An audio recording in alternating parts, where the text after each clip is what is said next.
وزارت تندرستی و حفظ اجتماعی اهالی جمهوری تاجیکستان اطلاع داد که در یک شبانه روزی اخیر 76 شهروند جمهوری تاجیکستان از کرونا ویروس سرایت یافته 81 نفر شفا یافتند و یک فوت به قید گرفته شده است.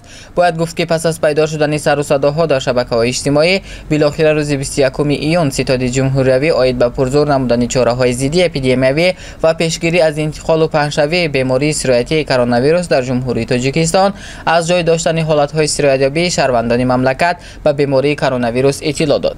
در مجموع از 30 اپریل سال 2020 تا 5 آگوست سال 2021 در کشور 15440 نفر گرفتاران سرایتی کرونا ویروس به قید گرفته شده. از این شماره تا سنه ذکر گردیده 14948 نفر شفا یافتند و بر اثر بیماری مذکور 122 نفر فوتیدند. وزارت تندرستی از ساکنان کشور دعوت به عمل می‌آورد که در جای‌های جمعیتی قاعده‌های پیشگیری کننده بیماری کرونا ویروس را قطعاً رعایت نمایند.